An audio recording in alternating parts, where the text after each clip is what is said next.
Bueno, pues antes que nada agradecerles la cordial invitación que me hacen el día de hoy para participar en lo que es esta charla, en esta conferencia, donde estaremos hablando acerca de la adicción y la codependencia. Y pues bueno, me presento, mi nombre es Cristian Guillén, soy especialista en adicciones.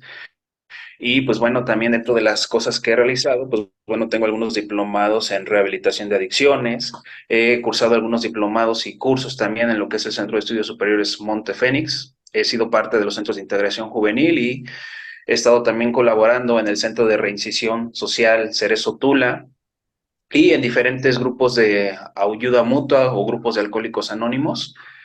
Y pues bueno, dentro de lo que destaca en mi praxis, pues bueno, tiene que ver más con la cuestión de adicciones y cuestiones en temas de forense. Y pues bueno, hablar de la adicción y de la codependencia, la realidad es que es un tema muy extenso y algo muy importante e interesante, ya que muchas veces hay demasiado desconocimiento en cuanto a la enfermedad de las adicciones y por lo tanto, pues bueno, a veces se llegan a hacer algunas malas praxis. Y pues bueno, si pudieran cambiar de imagen. Bueno, una de las primeras cosas que nosotros tenemos que saber es que la enfermedad del alcoholismo y la drogadicción, pues no es un acto de voluntad. ¿Esto por qué lo comento? Porque muchas veces hay personas que en el desconocimiento o en esa desinformación que tienen acerca de los trastornos por uso de sustancias, llegan a comentarles a los usuarios o a los pacientes, es que no tienes fuerza de voluntad para dejar de beber o dejar de drogarte. La realidad es que no hay voluntad en esta enfermedad, tampoco es una cuestión de actitud, no es cuestión de flaqueza moral y por lo tanto tampoco es una enfermedad espiritual. ¿A qué me refiero con esto? Que muchas de las ocasiones hay algunos pacientes que comienzan a mencionar que ellos no pueden dejar de beber o de drogarse precisamente porque quizás una expareja o alguien les hizo alguna situación espiritual y entonces esa es la causa por la cual no pueden dejar de beber o de consumir la sustancia psicoactiva. Podemos cambiarle.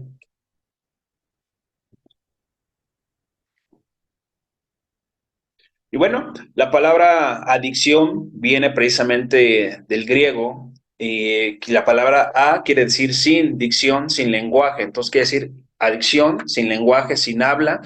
Pero también la palabra adicción tiene que ver con la parte de, quiere decir esclavo en deuda. Entonces, eso es lo que significa la palabra adicción. Si hablamos de adicciones, pues bueno, hay un sinfín de adicciones. Sin embargo, por ejemplo, algunas clínicas como Ciánica mencionan que la adicción es el uso repetido de una o varias sustancias psicoactivas, en este caso refiriendo al consumo de drogas o de alcohol. Le cambiamos.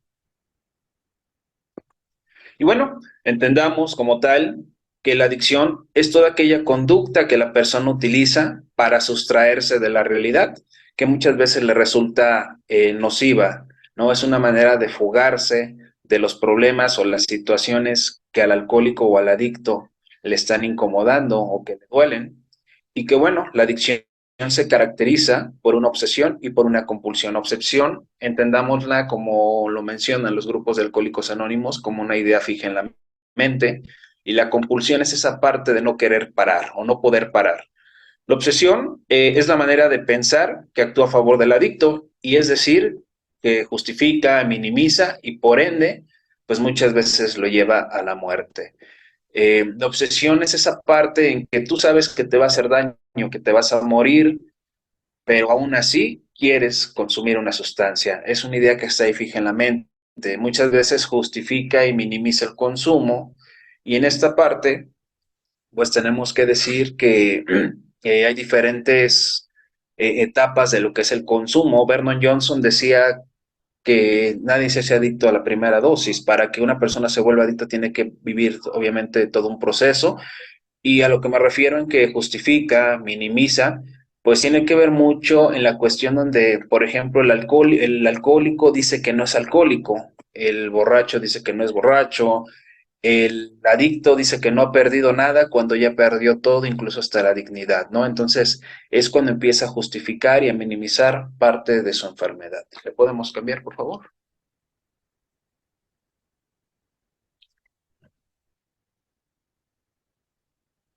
Bueno, ¿qué es la adicción? La adicción, como lo muestra en esta imagen, eh, es un trastorno cerebral de origen multifactorial que va a afectar el funcionamiento psicológico del individuo, es decir, va a afectar la manera de pensar, va a afectar las emociones y va a afectar lo que es la conducta.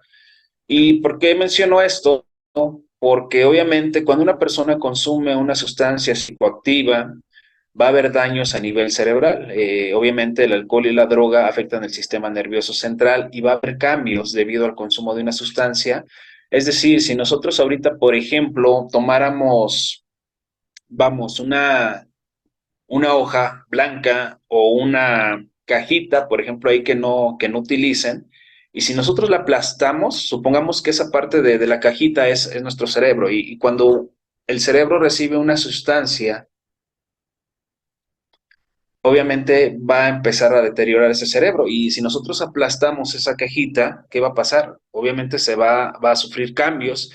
Y entonces, para que un cerebro se empiece a rehabilitar, tiene que pasar todo un proceso, ¿no? ¿Cuánto tiempo tarda en desintoxicarse un cerebro? O cuánto tiempo tarda una desintoxicación. Primero mencionar que el dar un suero a una persona en un centro de rehabilitación, en una clínica, no es desintoxicarse, solamente está habilitando al paciente para una desintoxicación. Una desintoxicación va a tardar alrededor de 1 año a 1 año y medio, dependiendo qué tipo de sustancia esté consumiendo y dependiendo el tiempo de consumo también. Entonces, obviamente, sabemos que la adicción, por eso yo se los mencionaba hace rato, no es un acto de voluntad, más bien es una enfermedad cerebral que es crónica y que es recurrente. Adelante. Y bueno, me imagino que conocen tal vez a esta mujer que presento en esta imagen, la doctora Nora Wolkoff, que es de alguna manera una persona que es investigadora en el Instituto Nacional de el Abuso de las Drogas en Estados Unidos y que bueno, también estuvo ahí en algunas actividades colaborando en Monte Fénix, ha venido a dar algunas eh, conferencias, talleres. Y para ella, para la doctora Nora Wolkoff, dice que la adicción es cualquier comportamiento que brinda un placer temporal, pero que a corto plazo va a causar daños y que no se puede abandonar a pesar de las consecuencias adversas. Aquí es cuando ya se vuelve una enfermedad crónica. Sabemos que la enfermedad del alcoholismo y la drogadicción es engañosa, es crónica, y entonces aquí tenemos que nosotros aprender también mucho en la parte en que hay personas que a veces las llevan a un internamiento y que lo único que necesitan es tratamiento ambulatorio. Y para esto, pues bueno, hay personas que solamente están utilizando el consumo de alcohol o de droga como una droga experimental, es decir, que han tenido apenas inicio de consumo. Para ellos sí funciona el tratamiento ambulatorio. Para personas que ya llevan un consumo fuerte o crónico, el apoyo ambulatorio la verdad es que no funciona. Es necesario la parte del internamiento. Adelante. Y bueno, como lo mencionaba hace rato, es una enfermedad crónica que es recurrente, quiere decir que es para toda la vida. Sabemos que la enfermedad del alcoholismo y la drogadicción ya está dictaminada como una enfermedad que es incurable por la Organización Mundial de la Salud, pero que sí es tratable, ¿no? Y para esto, pues precisamente se necesita un enfoque multidisciplinario donde tiene que entrar la parte de la psicología, la psiquiatría, la consejería en adicciones, la nutrición y algunos otros que puedan ser redes de apoyo para el proceso de recuperación. Al decir que es una enfermedad que es crónica, que es recurrente y que es para toda la vida, me refiero también a la parte en que muchas veces hay alcohólicos o hay adictos que pueden llevar 10, 11 o hasta más años sin consumo ya de una sustancia y de repente se comportan demasiado berrinchudos como niños, ¿no? De todo hacen problema. Entonces, eso tiene que ver mucho precisamente por los daños que ya hay a nivel cerebral. Entonces, ¿cuáles van a ser algunas de las áreas que más van a afectar? Obviamente el sistema nervioso central, la parte frontal, que es la parte de aquí de enfrente, y va a afectar también las áreas de Wernicke y de Broca que tienen que ver con el lenguaje, que tienen que ver con la coordinación. Sabemos que cada droga o cada sustancia hace un efecto y un daño diferente al cerebro. Por ejemplo, uno de las sustancias que más daño hacen a nivel cerebral, claro que son todas, pero por ejemplo, los inhalables, el cemento y el activo, pues obviamente lo que va a hacer es matar la neurona y causan daños más rápidamente a nivel cerebral. Entonces, esta es una enfermedad que es para toda la vida, que es incurable y que bueno, pues es necesario por eso que una vez que se termina un proceso de rehabilitación lleve un seguimiento.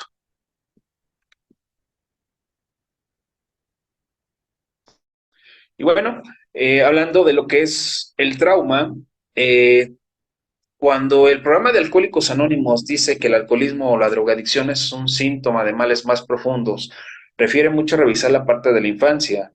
Eh, Cuando hablamos de la infancia, infancia quiere decir igual a destino, Freud decía eso, pero también tiene que ver mucho las experiencias infantiles adversas que haya tenido la persona, y para ello me refiero a experiencias infantiles adversas como aquellas situaciones de golpes, maltrato, humillaciones, violencia, abusos. Todo ese tipo de cosas van a empezar a generar algo que se llama trauma y que va a afectar el desarrollo de las personas, y obviamente se genera una lesión interna en el cerebro entre la amígdala y el hipotálamo. Se genera esa lesión de manera interna que puede ser permanente y entonces se queda almacenada en lo que es la memoria, y bueno, tiene que ver mucho con la parte del estrés físico y el estrés emocional para que se forme lo que es esta herida interna. Sabemos que hay diferentes tipos de trauma. Puede ser un trauma positivo, y el trauma positivo tiene que ver con aquellas situaciones que sabes que estás mal, que te sientes mal, que tienes un problema, pero te sales a hacer ejercicio, te sales a hacer alguna actividad física y obviamente te ayuda a trabajar de manera positiva ese trauma. Y también viene lo que es la parte de el trauma tolerable. Sabemos todos que de alguna u otra forma, por ejemplo, un niño o una persona puede perder a un padre, una madre, un abuelo, una abuelita, y ese es un proceso normal, es algo natural en la vida y que obviamente le va a generar un estrés emocional, le va a generar una situación adversa, pero que es algo tolerable. Sin embargo, si hablamos de un estrés tóxico, tiene que ver con lo que yo les mencionaba hace rato, de situaciones de estar expuestos a demasiada violencia, a algún tipo de abuso, y entonces es lo que va a generar esa herida interna. En algunos estudios que se han realizado dice que si una persona llega a tener por lo menos de 10 a más situaciones adversas, es una persona que está propensa a padecer más adelante algún trastorno por uso de sustancias, trastornos de la conducta alimentaria, depresión, trastornos de ansiedad o algunas otras situaciones. ¿Hasta aquí alguna duda o alguna pregunta que tengan?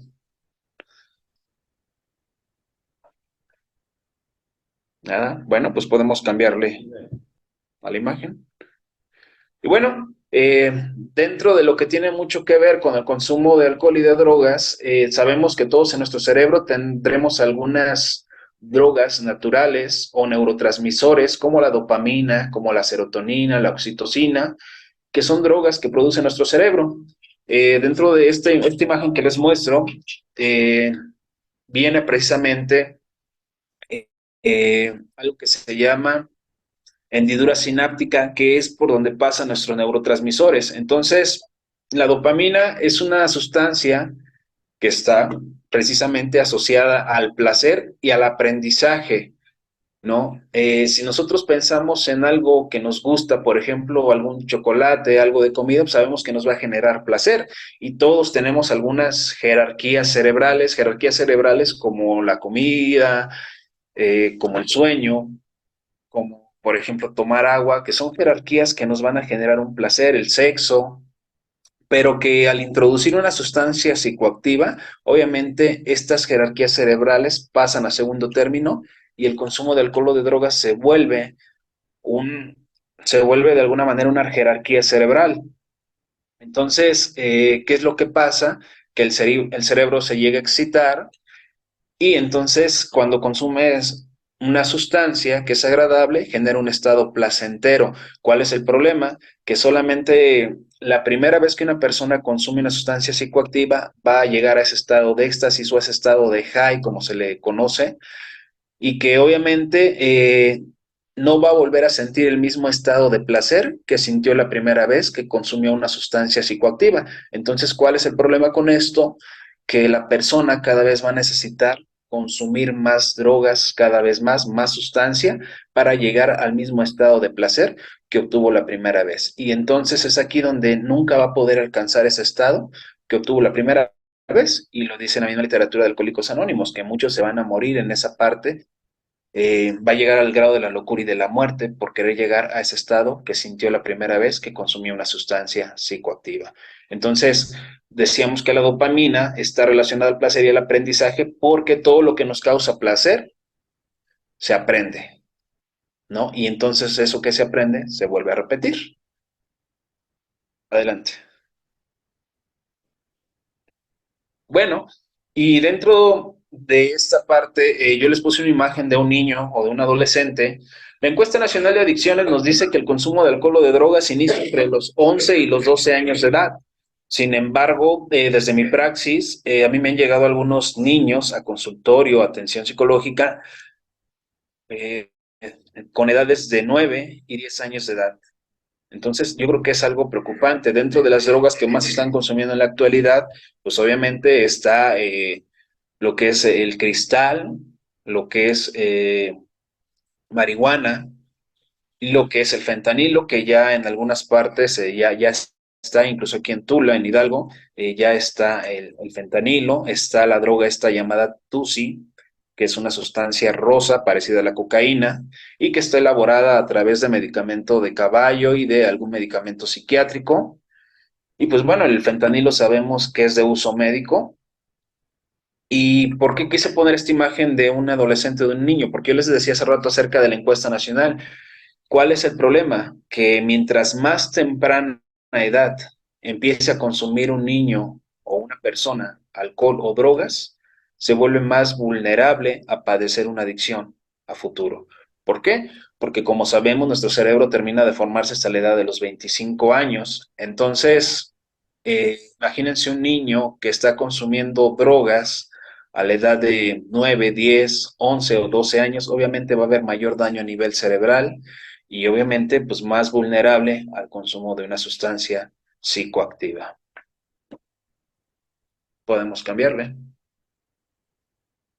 Pues bueno, aquí les pongo una tabla donde vemos que el abuso de drogas comienza temprano y llega a su punto máximo en la adolescencia. Por eso la importancia de empezar a trabajar algunos programas de prevención, pero programas de prevención que estén basados en evidencia, no en inventos, no en inventos, porque eh, dice la preventología que no basta con tener las buenas intenciones, tenemos que contar con las herramientas necesarias para poder hacer prevención. Hay personas que piensan que con dar una plática o una charla en algunas instituciones están haciendo prevención con los adolescentes y en algunos casos están más bien incitando a los adolescentes al consumo de alcohol o de drogas. Y para ello, pues bueno, hay algunas personas que, por ejemplo, están haciendo prevención en instituciones y que están incitando a los jóvenes, por ejemplo, la llamada fiesta del siglo, la parte de no está chido. Si nosotros analizamos, si yo ahorita les dijera a ustedes, a ver, piensen en un elefante, no piensen en un elefante rosa, ¿no? Lo primero que nuestro cerebro pensaría es en el elefante rosa. Entonces, ¿qué pasa cuando tú le dices a una persona, no está chido que te drogues? Le estás hablando al revés, ¿no? Sí está chido que te drogues, sí está chido que te alcoholices. Entonces, tenemos que cuidar mucho cómo vamos a hacer la prevención con los hijos en una temprana edad. Es importante enseñarles habilidades sociales, habilidades para la vida. Es importante enseñarle a los hijos tener el control de emociones para que ellos sepan expresar lo que sienten, lo que están viviendo, lo que les está pasando, porque entonces ellos empiezan a reprimirse. Y Freud hablaba mucho de la parte del acting out, todo lo que no hablamos lo actuamos. Entonces, no hablo lo que me duele, no hablo lo que me está pasando, lo actúo y lo llevo a cabo a través del consumo de una sustancia. Gabor Maté también decía que la adicción no es una enfermedad, que sino es un intento del alcohólico o del adicto por querer cubrir todas las cosas que le están adoleciendo. En otras palabras, se lo decía, pero yo se las quiero resumir de esa manera. ¿Podemos cambiarle? Y bueno, ¿de qué depende la vulnerabilidad? Pues bueno, necesitan confluir muchos factores. Uno de los, la primero es la parte de la disponibilidad y el costo de la sustancia. Sabemos que con pequeñas cantidades un niño puede fácilmente tener contacto con la sustancia. Y por otro lado, la disponibilidad también se refiere a que hay muchos lugares ya de venta, que es como salir a comprar un chicle a la tienda. Y mientras haya drogas, siempre va a haber mucha vulnerabilidad para consumir una sustancia. Tenemos que ver también el contexto familiar, ¿no? El aspecto familiar con una baja percepción de riesgo en conductas adictivas. Muchas veces se ha normalizado el consumo de alcohol o de drogas desde casa. Pensemos en un momento dado en una fiesta cuando estabas a la edad de 5 o 6 años de edad, papá o mamá muchas veces si tenían una cervecita ahí a su lado o una cuba, que era lo que le decían al niño, tómale para que vean que eres macho o que vas a ser igual que tu papá. Entonces vemos cómo había una baja percepción de riesgo, ¿no? Papá o mamá empezaban a darle los primeros consumos a ese niño o a esa niña a una temprana edad. Los estilos de crianza rígidos, demasiado flexibles, también puede ser un factor.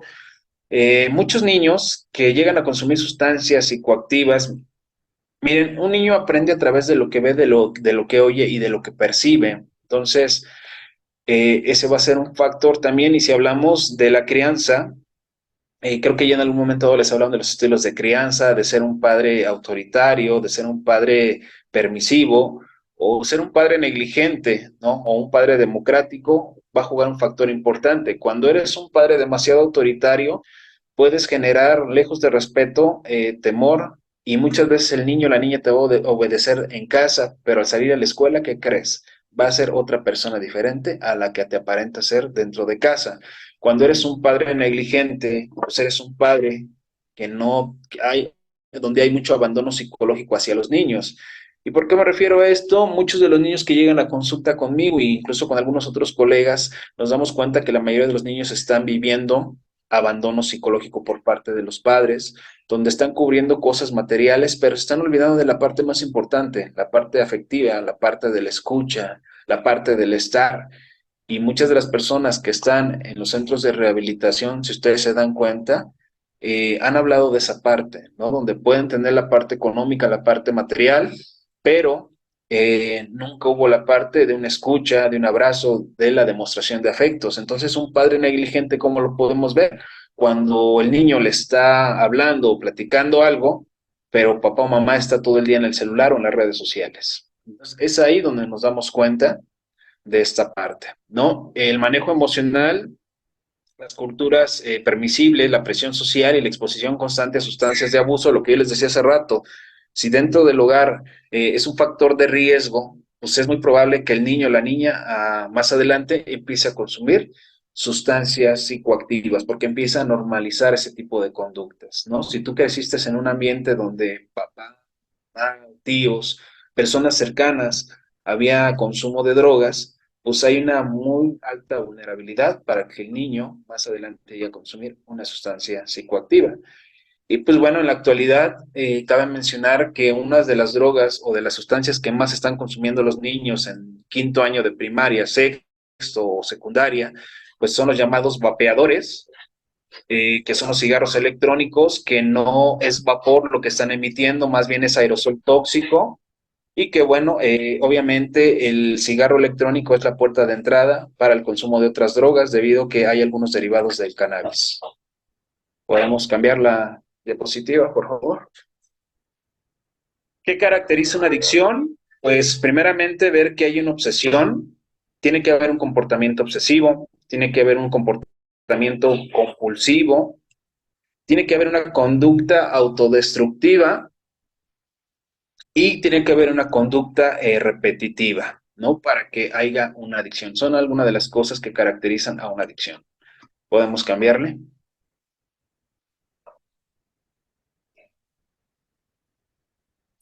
Y bueno, yo les preguntaría a ustedes, ¿qué es una droga? Me gustaría escucharlos. ¿Nadie?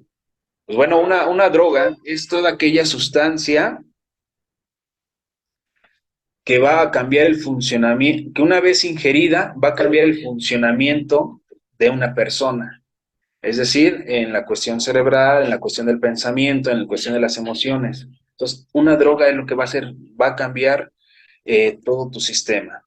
Ujú. Adelante. Y bueno, dentro de los rasgos conductuales que llega a tener una persona con trastornos por uso de sustancias, anteriormente llamaban personalidad adictiva. Déjenme mencionarles que la parte de la personalidad adictiva y es un término que es obsoleto, que ya no se utiliza. Eso se usaba en los años 60, 70, cuando estaba el DSM-3, DSM-2, que es el Manual Diagnóstico de las Enfermedades Mentales. En la actualidad pues ya estamos en el DSM-5 y esta parte del pensamiento adictivo ya no se utiliza, es algo que ya es muy obsoleto. Hoy se les conoce como rasgos conductuales. Y dentro de los rasgos conductuales que presenta una persona que consume sustancias es que son demasiado mentirosos.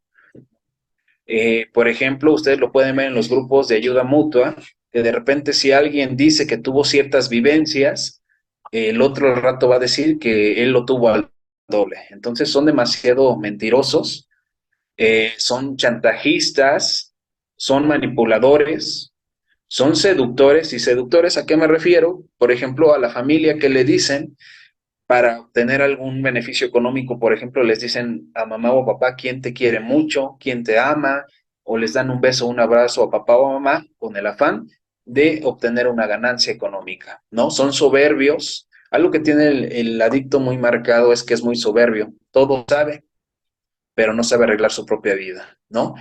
Es chantajista y es manipulador porque muchas veces les dicen, es que si tú hubieras vivido lo que yo he vivido, también hubieras consumido una sustancia, no te das cuenta cuánto me han hecho daño. Entonces, se victimiza el adicto demasiado. Entonces, estas son algunas de las conductas o rasgos conductuales que maneja una persona con un consumo de sustancias. El problema cuál es que muchas veces la familia, como ya está enferma también, pues les cree todas sus mentiras, ¿no? Y ustedes lo han visto, los que están en un centro de rehabilitación no van a dejar mentir, que muchas veces con tal de que lo saquen van a decir es que no me tratan bien, es que no me dan de comer, es que me maltratan. Entonces son demasiado mentirosos, ¿no? O aumentan a la historia de las situaciones dolorosas que han tenido. Adelante. Y bueno, hablamos de las etapas del consumo de sustancias. Oceánica maneja cuatro. Dice que es a través del uso, del hábito, del abuso y la dependencia, ¿no? El uso, pues es ese consumo ocasional, es el consumo experimental que puede llegar a tener una persona. Consumo habitual tiene que ver con aquellas situaciones en que ya empieza a ser un poquito más seguido el consumo. Por ejemplo, empiezan a consumir cada 8 días. Cuando hay un abuso, puede que estén empezando a consumir diario, pero hay pequeños consumos. No hay todavía una pérdida total de control en algunos aspectos, pero ya cuando es una dependencia, pues bueno, vamos, puede ser el consumo fuerte, diario, donde incluso ya llegan a robar, llegan a tener algunos actos delictivos. Y yo les ponía esta parte de un iceberg porque me gustaría que en la parte alta del iceberg ustedes vieran que ahí podemos poner el alcoholismo o la drogadicción en la parte de hasta arriba. Pero en el fondo de ese iceberg, en el fondo están las experiencias infantiles adversas que yo les hablaba hace rato, al inicio, donde puede haber rechazos, abandonos, traiciones, violencia, abusos, golpes. Entonces, vemos que el alcohol y la droga solamente fue la consecuencia de. El verdadero problema es la parte que está abajo del iceberg. Ujú. Adelante, podemos cambiarle. Y bueno, dentro de las etapas de recuperación, Prochapska y Di Clemente dice que la recuperación va a través de etapas y una de las primeras etapas es la etapa de precontemplación. Entendamos la parte de la precontemplación como esa etapa de negación, donde el alcohólico dice que no tiene problemas, donde el adicto dice que no tiene una enfermedad, que lo puede controlar, donde el papá o la madre codependiente dicen que no hay un problema en casa, que es normal que el hijo se alcoholice, que es normal que tenga poquito consumo de droga. Entonces, es esa parte de la negación. Después viene la etapa de precontemplación, donde el alcohólico o el adicto quiere la ayuda, pero él quiere decirte cómo lo ayudes, ¿no? Donde te dice, bueno, sí quiero dejar de beber o de drogarme, pero también si dejo la sustancia, ¿cómo me voy a divertir en una fiesta? ¿Cómo me voy a divertir con mis amistades? Y regularmente te pone así como que reglas, ¿no? Sí quiero que me ayudes, pero yo te digo dónde me internes. Sí quiero que me ayudes, pero yo te digo a dónde me llevas. Entonces, esa es la etapa de precontemplación. Y la etapa después viene la etapa de preparación, cuando ya el alcohólico o el adicto empieza a buscar esa parte del apoyo, de la ayuda, ya empieza a investigar de algunos lugares, de algunos sitios donde pudieran apoyarlo. Es como cuando, por ejemplo, una de las metas que cada año tienen las personas es bajar de peso, ir al gimnasio, ¿no? Y regularmente están come y come, y ¿qué es lo que te dicen? Bueno, ya en enero me voy a ir al gimnasio, ¿no? En enero voy a dejar de tomar. Nada más esta va a ser la última vez que consumo una sustancia. Entonces empiezan a tener esa parte como que a precontemplar, ¿no? Esta parte, perdón, esta parte de contemplación. Y viene esta parte de preparación, lo que yo les decía, que ya empiezan a buscar la parte de dónde, a dónde recurrir, ¿no? La parte de la acción es cuando ya están en un tratamiento, que ya están buscando ayuda psicológica, que ya están con un consejero, que ya están empezando a acudir a los grupos de ayuda mutua. Ahí es cuando empieza esa parte de que están accionando, ¿no? Y obviamente, pues al estar en ese proceso, empiezan a darse cuenta que están dejando de consumir y que las cosas se empiezan a arreglar en casa, que empieza a irles mejor económicamente, que están más tranquilos, empiezan a darse cuenta que pueden empezar a llevar una vida diferente a la cual han estado acostumbrados. Y después viene la etapa de seguimiento o la etapa de... Sí, sí, después de la contemplación viene la etapa de seguimiento, pero tiene otro nombre. A ver, podemos cambiarle a la diapositiva. De mantenimiento, perdón. Ajá. Esta etapa de mantenimiento ya es cuando la persona está llevando un seguimiento dentro del tratamiento, que ya se dio cuenta de las cosas que ha obtenido a través de estar en un proceso de recuperación, que se siente mejor físicamente, que está mejor con la familia, que empieza a llegarle mejoras económicas, que se siente más tranquilo, en paz con él mismo, que empieza a restablecerse las relaciones interpersonales. Y esa es la etapa de mantenimiento, ¿no? Y después viene la etapa de la recaída, que la recaída, pues bueno, es normal dentro de un proceso de rehabilitación, ¿no? Aquella persona que no ha recaído quiere decir que no, nunca ha tenido un problema con el alcohol o con la droga, quiere decir que no tiene una adicción, ¿no? Entonces, la recaída es un proceso natural, ¿no?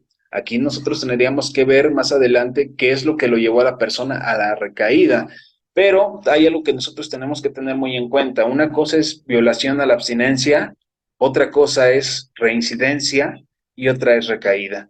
Cuando nosotros hablamos de violación a la abstinencia, tiene que ver con aquellas personas que salen del internamiento e inmediatamente empiezan a consumir al segundo o tercer día, ya están consumiendo alcohol, están consumiendo drogas.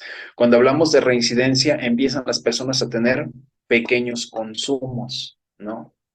Donde dicen, bueno, la misma familia a veces se vuelve cómplice o partícipe de la enfermedad cuando les dicen, bueno, pues ya saliste del internamiento, yo sé que te hace daño alcoholizarte o drogarte, pero mira, estás con nosotros y qué tal si consumes alcohol o droga, pero pues nada más poquito o aquí en casa. Entonces ahí es cuando entra la parte de la reincidencia.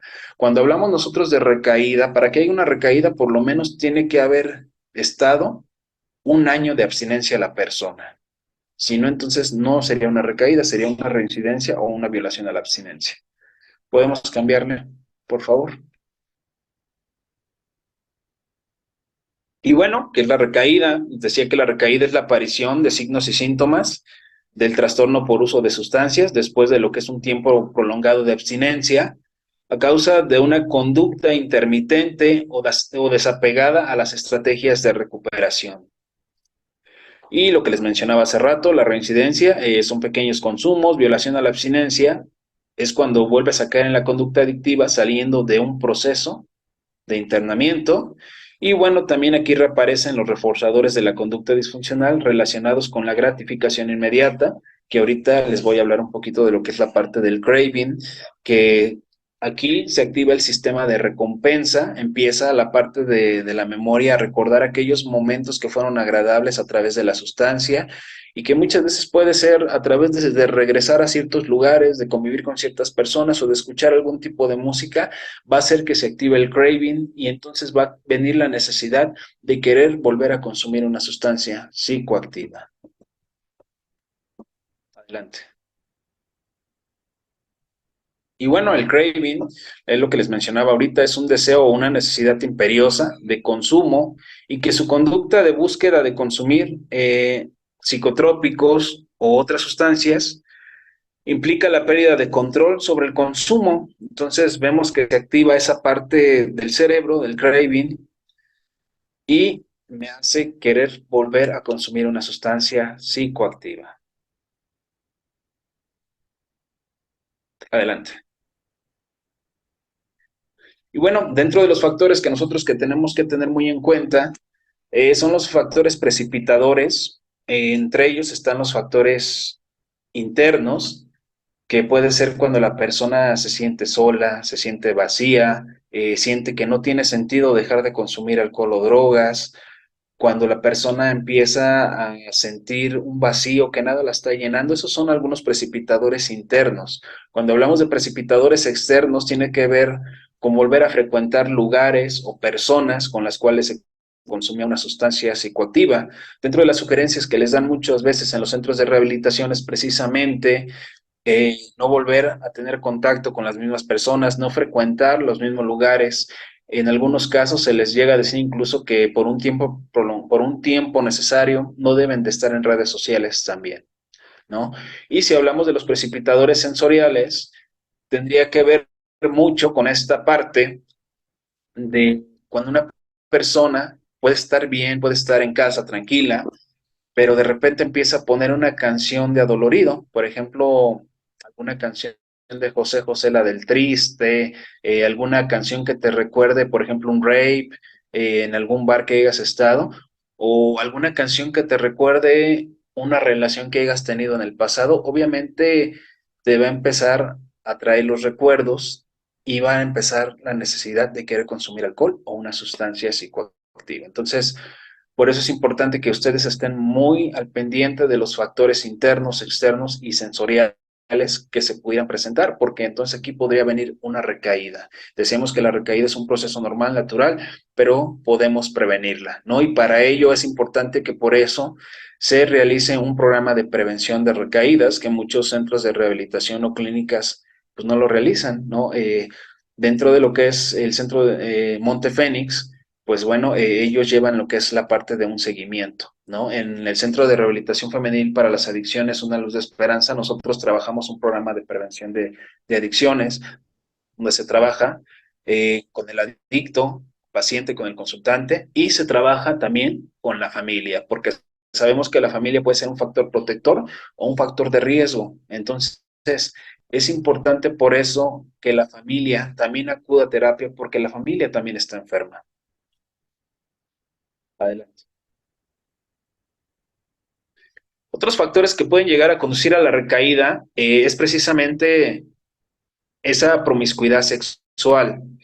Sabemos que cuando una persona está en un internamiento, hay abstinencia de alcohol, abstinencia de droga, pero también hay abstinencia sexual.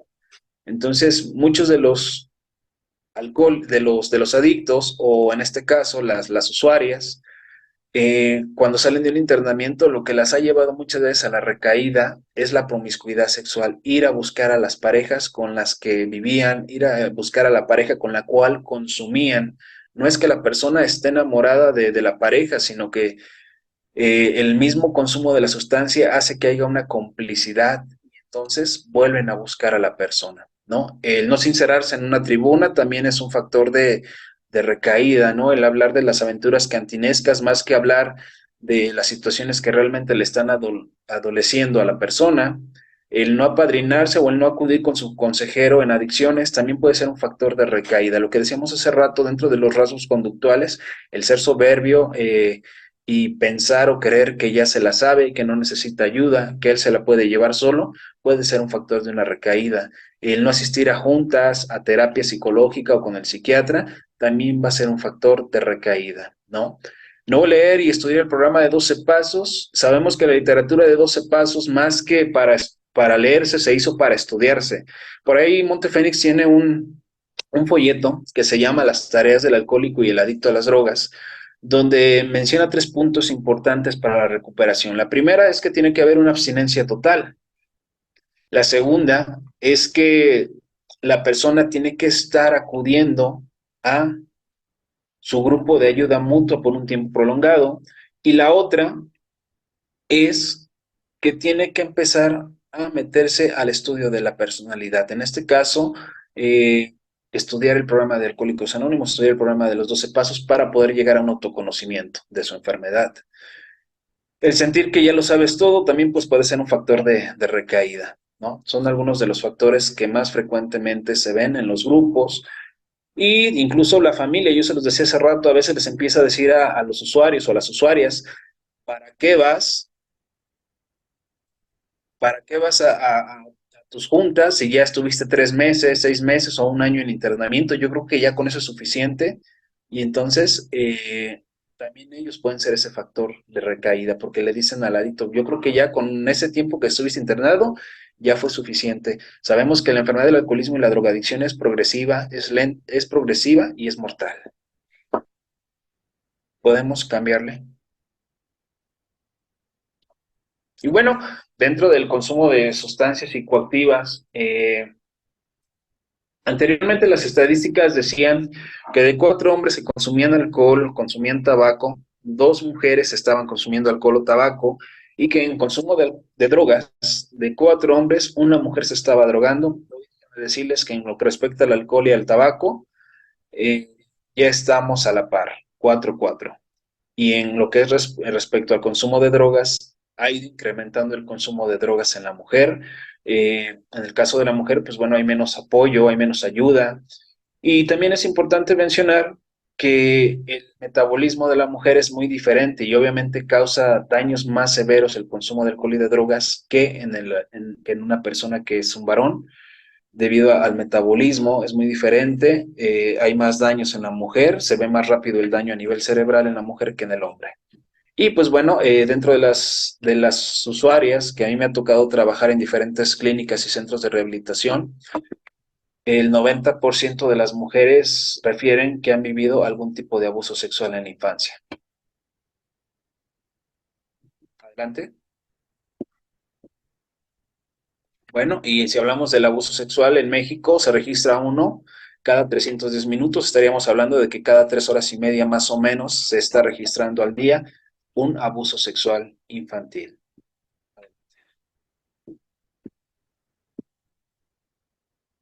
Y bueno, dentro de las estadísticas nos dice que el 35% de los abusos sexuales han sido por parte de los tíos, 33% han sido padres, padrastros o abuelos de los niños, 27% ha sido por parte de los hermanos, cuñados o primos y solamente un 5% son de los amigos, vecinos o amistades que llegan a meter a casa los familiares. Adelante.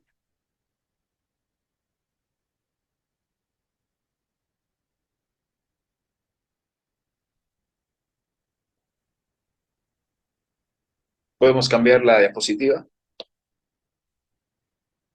Dentro del el tratamiento debe de ser multidisciplinario. ¿A qué me refiero? Que tiene que haber el apoyo del psicólogo, psiquiatra, del especialista en adicciones y del consejero en adicciones. Es importante que lleve un tratamiento multidisciplinario porque si no, pues difícilmente vamos a poder ver avances dentro de la recuperación. Y dentro del tratamiento multidisciplinario, a las personas que se les debe de incluir en este proceso es a la familia, porque donde hay un alcohólico, donde hay un adicto, hay enfermedad. Y entonces no nada más el alcohólico o el adicto ha enfermado, también todo su sistema familiar está enfermo. Entonces, dentro de las personas que se les debe de incluir en el tratamiento es la familia, y a veces la familia cuando los lleva a los consultantes o a los internos al tratamiento, lo que hacen es, aquí te dejo a mi usuario, a mi usuaria, y ustedes háganse cargo, ¿no? Ellos también tienen que hacer equipo con el centro de rehabilitación para poder ayudar en la recuperación de su familiar. Eh, Hay personas que, por eso yo les mencionaba hace rato, tenemos que ver si han sido factor de riesgo o un factor protector para el adicto. Adelante. Y bueno, cuando hablamos de la coadicción y la codependencia, aquí yo les manejaba esta parte de una persona o un corazón que está al centro y las demás están encadenados, precisamente porque yo les mencionaba hace rato que la familia es un sistema y un sistema que ha enfermado también, un sistema que también ha sido dañado debido a la vida tormentosa que ha vivido con el adicto. Y aquella persona coadicta es esa persona que sufre estrés, depresión, ansiedad y trastornos psicosomáticos debido a la vida tortuosa o tormentosa que he vivido con el adicto, ¿no? Cuando nosotros hablamos de la codependencia, el término codependencia como tal no existe. Si lo más semejante a la codependencia es la dependencia. Cuando hablamos de coadicción, la persona coadicta es aquel que vive de manera muy cercana al adicto, en este caso papá o mamá, que están conviviendo con una persona que consume sustancias psicoactivas. Esa es la persona coadicta. Adelante. Y bueno, el alcoholismo y la drogadicción son una enfermedad que es familiar. Esto va a enfermar todo su sistema y que si nosotros empezamos a darnos cuenta, fueron cosas que pudieron haberse prevenido desde tempranas edades, pero desgraciadamente eh, el sistema familiar con los rituales, las creencias, ideologías que muchas veces tenían muy arraigadas, pues empezaron a normalizar algunas conductas. Entonces fueron situaciones que fueron creciendo como una bola de nieve y que nunca recibieron una atención.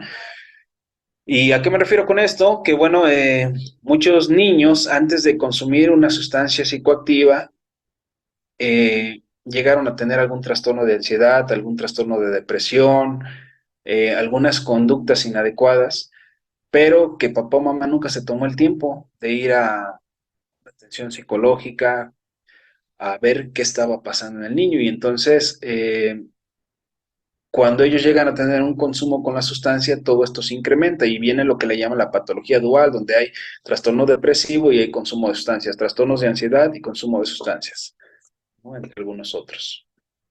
Adelante. ¿Cómo se ve la coadicción? Regularmente la persona que es coadicta dice que si el adicto está bien, ella está bien, ¿no? Regularmente es una persona que vive enganchada de las emociones del adicto y el adicto vive enganchado de las emociones del coadicto. Una persona coadicta siempre va a amenazar con abandonar al adicto, pero nunca es capaz de hacerlo. Te juro o te prometo que esta es la última vez que te vuelvo a ayudar y ya no va a haber otra oportunidad. Pero regularmente el coadicto va a volver a ayudarlo las veces que sean necesarias, si no recibe apoyo psicológico. El coadicto regularmente piensa que el adicto bebe o se droga por su culpa. Es que si yo hubiera hecho esto por mi hijo, si no hubiera hecho aquello, esto no estaría pasando. Muchos alcohólicos o muchos adictos, algunos se justifican porque les dieron y otros porque no les dieron. Al final fue una decisión que ellos tomaron. Sin embargo, ¿qué tiene que ver para que una persona decida consumir sustancias psicoactivas? Tiene que ver desde la cuestión genética, cuestiones psicológicas, cuestiones sociales o ambientales, cuestiones biológicas. En cuestión de biología, pues bueno, el hombre es más propenso a padecer adicciones que la mujer. Y si nos vamos a cuestiones genéticas, si tuvieron un abuelo o una abuela que consumía alcohol o que consumía drogas, la probabilidad del niño que consuma una sustancia psicoactiva es de 40%. Pero si papá o mamá consumió alcohol o drogas, la probabilidad o la vulnerabilidad es de un 60%. ¿no? Va a depender mucho de las situaciones o experiencias de vida también que el niño o la persona vaya teniendo. Si hablamos de cuestiones psicológicas, pues lo mencionamos hace rato, tiene que ver mucho la parte de los abusos, los rechazos, los abandonos. Y si hablamos de cuestiones ambientales o sociales, pues bueno, tiene que ver desde las cuestiones de un bajo rendimiento escolar, vivir bullying, eh, que se te muera un ser querido, perder un trabajo. De eso hablamos de cuestiones ambientales. El coadicto, bueno, también como se ve, eh, su vida del coadicto está centrada la mayor parte en la vida del adicto. Siempre quiere controlarlo, siempre quiere resolverle la vida al adicto, ¿no? También el coadicto, algo que menciona es que el adicto es su prioridad y quien más lo necesita, ¿no? ¿Y esto a qué me refiero? Porque muchos tienen hermanos que a lo mejor no consumen sustancia, y que muchas de las ocasiones tu hermano o una persona llegada te decía ya al papá o a la mamá que es coadicta, ya déjalo, no entiende, ya no lo apoyes, ya no lo ayudes. Y entonces el coadicto va a justificar la ayuda. Es que ustedes no se dan cuenta que él es el que más me necesita, es que a lo mejor ustedes no lo quieren, es que a lo mejor ustedes no lo toleran, es que a lo mejor ustedes no lo soportan, es que a lo mejor ustedes le tienen envidia. Al final el coadicto siempre va a justificar sus acciones, ¿no? Y algo muy marcado en el codependiente es necesito que el otro me necesite. Es decir, el coadicto, si no le está resolviendo la vida al adicto, no se siente que está cumpliendo con su rol de padre o de madre. Adelante. ¿Por qué una persona se vuelve codependiente? La primera es por miedo. Muchas veces papá o mamá decide no decir nada al adicto porque tiene miedo a que se vaya de casa, a que se enoje, y entonces prefieren callar y dejar lo que esté consumiendo y que se esté autodestruyendo todos los días. La otra es por no ser responsable. Responsabilizo al otro de mi estabilidad emocional y me quiero hacer responsable del otro. Es decir, el codependiente no se hace responsable de su vida, pero sí se hace responsable de la vida del adicto. Yo le tengo que ayudar, yo le tengo que resolver, yo tengo que solventar, ¿no? La otra es, por no ser individual, siempre quiere vivir la vida del adicto, ¿no? Es decir, lo que yo les mencionaba hace rato, si el adicto se siente mal, yo estoy mal, si él está contento, yo estoy contento. Por culpa, muchas veces la persona también se vuelve codependiente. Los sentimientos de culpa es algo que la familia tiene que trabajar mucho, porque si no, de ahí muchas veces el adicto o la adicta empiezan a manipular, a controlar o a chantajear. Y entonces es aquí donde muchas veces el sentimiento de culpa les gana a los padres y dicen, es que si yo no hubiera hecho esto, es que si yo hubiera estado, no hubiera pasado lo otro, ¿no? El simple hecho de que los padres el día de hoy estén haciendo lo que les corresponde, buscar ayuda y llevarlos a una clínica o a un centro de rehabilitación, están cumpliendo con lo que deberían de hacer. Y ese también es un acto de amor. Muchas veces el adicto o el paciente lo puede ver como una cuestión de resentimiento o de enojo por decir es que ya no me soportan, es que me vinieron a dejar aquí, me vinieron a abandonar o me vinieron a encerrar, pero la realidad es que lo que los padres están haciendo es un acto de amor, porque al no saber cómo ayudar al adicto, están buscando la manera de que alguien más ayude al adicto. Y también porque una persona se vuelve codependiente por victimizarse. Algo que tiene el codependiente es que es egotista, ¿no? Le gusta hacerse el sufrido o la sufrida y empiezan a hacer comentarios como, no te das cuenta cuánto sufro por ti, no te das cuenta cómo me tienes. Lejos de buscar culpables, hay que empezar a buscar responsables. Adelante, la siguiente. Y entonces empieza a generar algo que se llama el suicidio asistido. El suicidio asistido es la eutanasia o la ayuda al enfermo para que se termine con su propia vida. Como cuando mamá o papá, lejos de ayudar a que el hijo se esté recuperando, lo está incitando a que siga consumiendo. Es decir, lo sigue ayudando. Te ayudo porque te quiero, pero también te ayudo porque creo que no eres capaz. O sea, es el mensaje que le está mandando. Te estoy ayudando porque te quiero, porque eres mi hija o porque eres mi hijo, pero también te estoy ayudando porque creo que no eres capaz de valerte por ti mismo o por ti misma, ¿no? Y entonces empiezan, por ejemplo, a pagar deudas, empiezan a mentir, empiezan a, por ejemplo, si el chico adolescente va mal en la escuela, el papá o la mamá trata de ir a hablar con los maestros, si el hijo o la hija está en la cárcel, el papá o la mamá empieza a querer solapar algunas conductas. Por ejemplo, cuando están en un internamiento bueno, para su recuperación, ¿qué es lo que hace? ¿No? Cuando el alcohólico o el adicto le dice a la familia, es que no me dan de comer bien y se me antojó que me traigas barbacoa este domingo, papá codependiente o mamá codependiente lo que va a hacer es llevarle barbacoa al niño. Y entonces de esa manera nos damos cuenta cómo el adicto sigue controlando desde allá adentro a papá o mamá. ¿Qué pasa cuando se alía la enfermedad entre el adicto y coadicto? Ambos manipulan, ambos chantajean y ambos controlan, ¿no? Y ambos se obsesionan. El codependiente está obsesionado en querer salvar al adicto y el adicto está obsesionado en quererle demostrar a la familia que él puede dejar de drogarse el día que él quiera, ¿no? Entonces, muchas veces papá o mamá están haciendo el suicidio asistido, ¿no? Lo están llevando a la muerte a través de resolverle, de pagarle deudas, de mantenerle a los hijos, de mantener todas las responsabilidades que el adicto debiera de tener o de llevar. Adelante. ¿Qué es la codependencia? En palabras de un gran amigo y colega de Montefénix, Paco Ciprés, él decía que la codependencia es la búsqueda del amor en un lugar equivocado. Y Sartre decía que aquel que quiere ser amado debe querer la libertad del otro, porque de ella emerge el amor. Si lo someto, se vuelve objeto y de un objeto no podemos recibir amor, ¿no? Entonces, el codependiente, ¿qué es lo que hace? El codependiente ama, quiere, pero llega un punto en el cual asfixia al adicto, harta al adicto, ¿no? Y entonces quiere someterlo y el adicto pues nunca se va a dejar, ¿no? Es como el codependiente que hace, por ejemplo, le llama hasta 100 veces al adicto para saber dónde está y el adicto no le contesta. O sea, el codependiente quiere controlar, es controlador.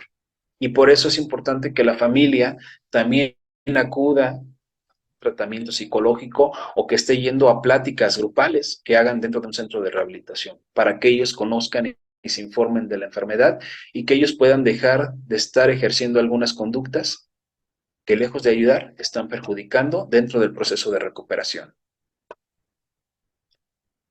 Adelante. Y, por ejemplo, algunas de las conductas que han hecho los familiares ante la adicción de un ser querido son lógicas, pero que no funcionan. Es, por ejemplo, el querer controlar al adicto, el amenazar al adicto, el sobreproteger al adicto, justificar al adicto. Es que él se droga o se alcoholiza porque su papá nos abandonó, o se droga y se alcoholiza porque su papá o su mamá hizo esto. No, empieza a cubrir al adicto también, ¿no?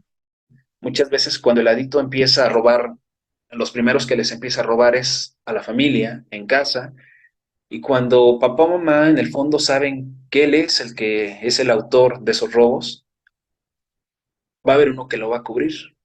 Mientras uno quiera poner límites y reglas, va a haber uno que va a decir, es que no puede ser que él te haya robado, ¿no? Posiblemente se te cayó el dinero, posiblemente fulano sultano que te vino a visitar te robó y ni cuenta te diste. Entonces empieza a cubrir al adicto, empieza a rezar, empieza a agredir al adicto, a ofender, a lastimar, a aconsejarlo, a minimizar sus actos, ¿no? Pues sí, se portó así, pero pues no, no me lastimó mucho, ¿no?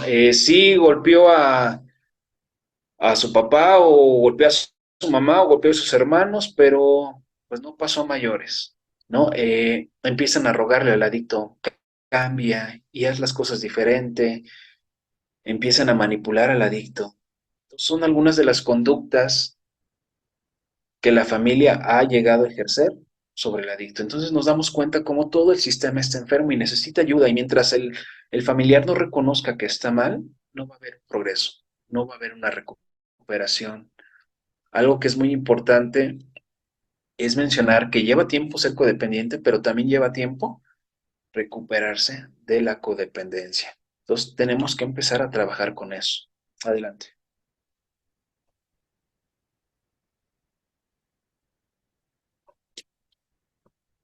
¿Podemos cambiar? Hay tres cosas que caracterizan caracterizan a la familia coadicta, primero está la necesidad de sobreprotección al individuo. No le permitimos crecer y entonces la sobreprotección es el mismo daño que cuando tú dejas a un niño o a una niña abandonado o abandonada, porque no le permites esa individualidad, no le permites crecer, le quieres resolver todo. Y por eso hoy vemos a muchos niños de 40, 45 años, 50 años, que todavía viven en casa de papá o de mamá. Vemos muchos niños de 50 años liderando los grupos de alcohólicos anónimos y que no son responsables, ¿no? Precisamente porque mamá todavía les lava, les plancha, les da de comer, los trata como un niño. Y también algo que caracteriza a las familias coadictas es el rescatador. Ya te equivocaste, no te preocupes, yo lo arreglo, yo lo resuelvo. Tuviste este problema, yo soluciono el problema por ti. No le permitimos experimentar las consecuencias al adicto. Yo sufro por ti, yo vivo por ti y yo vivo el duelo por ti, ¿no? No te permito vivir esas consecuencias. Algo que también caracteriza a las familias coadictas es el control. ¿En dónde está? ¿Por qué no regresa? ¿No? Entonces lo que yo les decía hace rato, el controlador le va a llamar al adicto hasta 100 veces, 100 mensajes, y el adicto simplemente la va a ignorar y no le va a contestar. Entonces el coadicto es adicto a resolverle la vida al adicto. Así de simple, ¿no?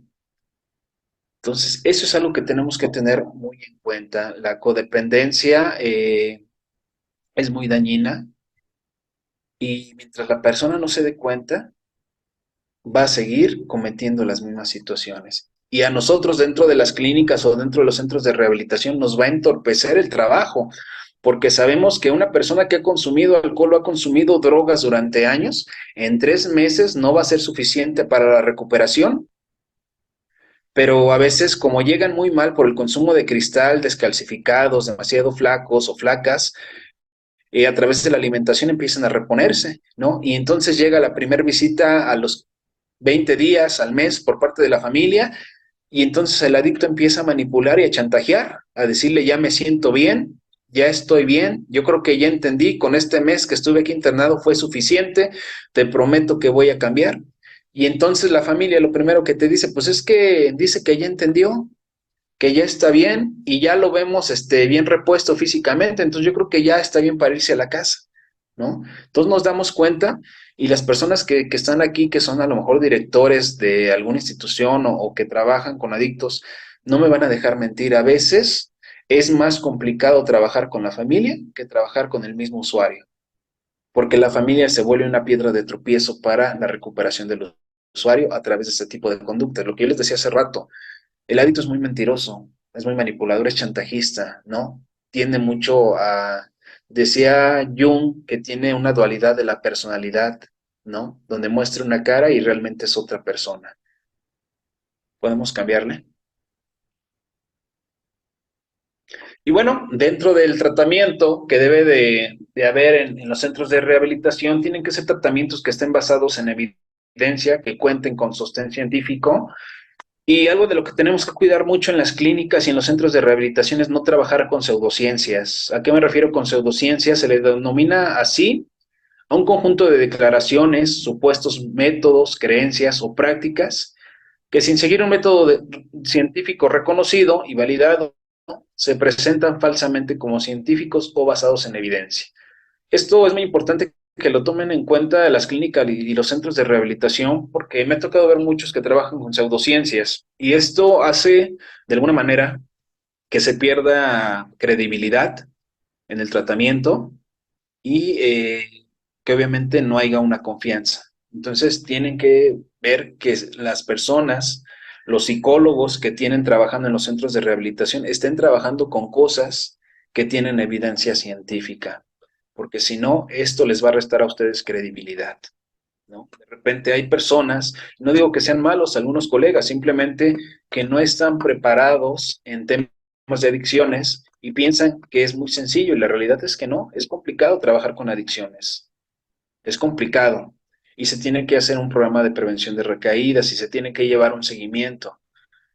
Entonces, hay muchos psicólogos o psicólogas que he visto en las clínicas o en los centros de rehabilitación que los ponen a bailar, que los ponen a pintarse, que los ponen a estar haciendo ahí como meditación con cuencos y estar ahí cantando alabanzas y la realidad es que eso no funciona. Adelante podemos cambiarle. Algunos ejemplos de las pseudociencias o de las cosas que no sirven para trabajar dentro de las adicciones está el psicoanálisis. El psicoanálisis está comprobadísimo que es una pseudociencia que no cuenta con evidencia científica y para ello, pues las personas que crean lo contrario, yo les sugiero que lean el libro negro del psicoanálisis, donde algunos psicoanalistas incluso desistieron de su práctica. Las vidas pasadas también es otro ejemplo de una pseudociencia. El coaching.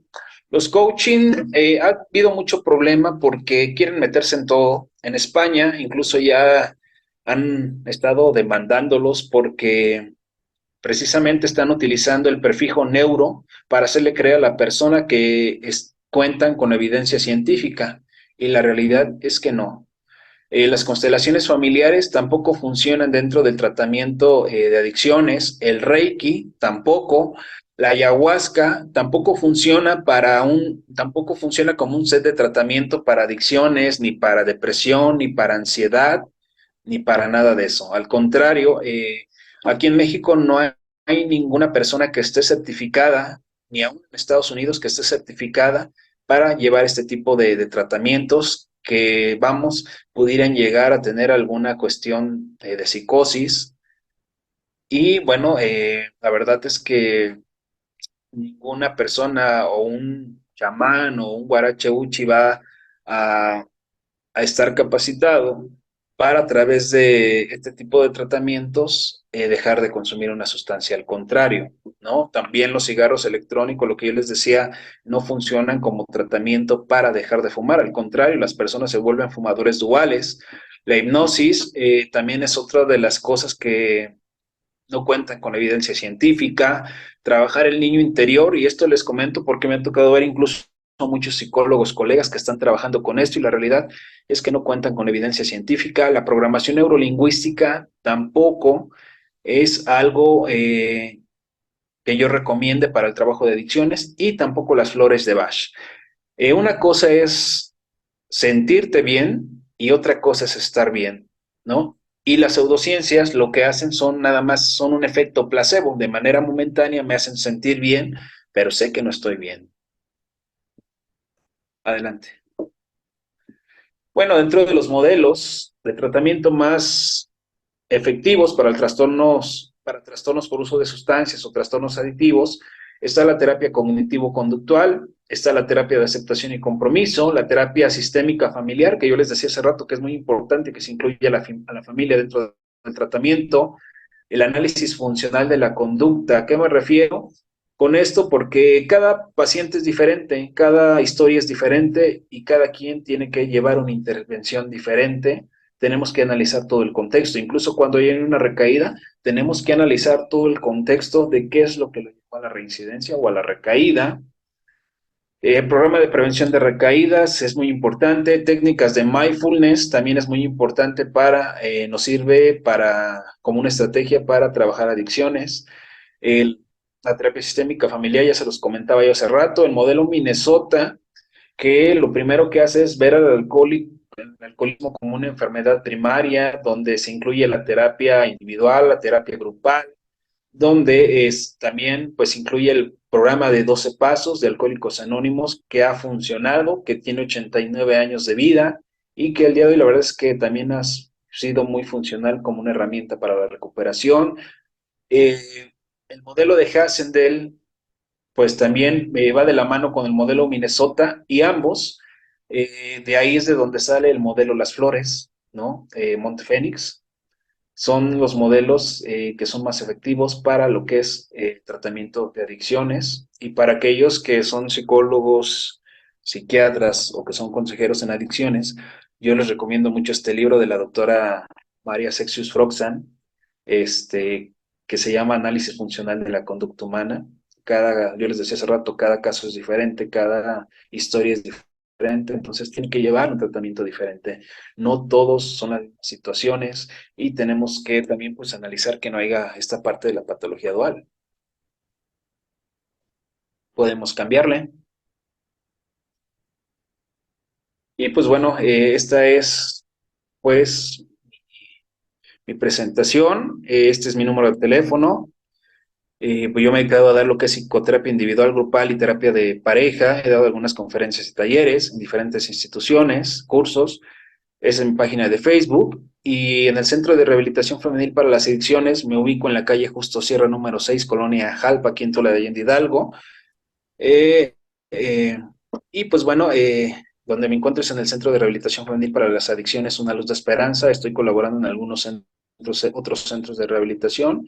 Y pues bueno, estoy muy cercano en actividades con mi escuela o mi casa, mi alma mater en cuestión de adicciones, que es el Centro de Estudios Superiores Montefénix. Hasta aquí, pues no sé si hay algunas preguntas. Hace rato creo que estuvieron preguntándome algunas cosas, pero quise dejar esta parte para lo último.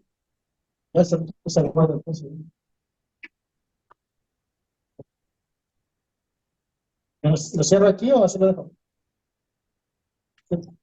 Sí, no, pues muchas gracias, Cristian, por tu valiosa aportación.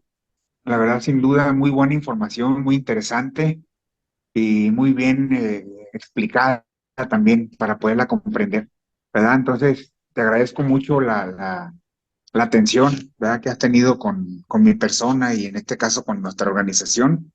Esperemos pues seguir colaborando juntos en lo que podamos ahí contribuir para el mejoramiento también de la sociedad. Yo creo que es importante, ¿no? Ese es parte del programa de atención oportuna que estamos realizando con esta finalidad de llegar a las familias, a donde está el problema real, ¿no? Ujú. Para poderla hacer algún cambio, yo creo que es importante. Muchas gracias, Cristian. Gracias, Muchísimas Carlos. gracias, Jorge. Ahí estamos a la orden, Cristian. Gracias, Jorge. Gracias, Carlos, por tu participación ahí en la sala. Gracias, Jorge, y gracias, licenciado. Que tenga buen día. Muchísimas gracias, Carlos, igualmente. Bendiciones. Igualmente.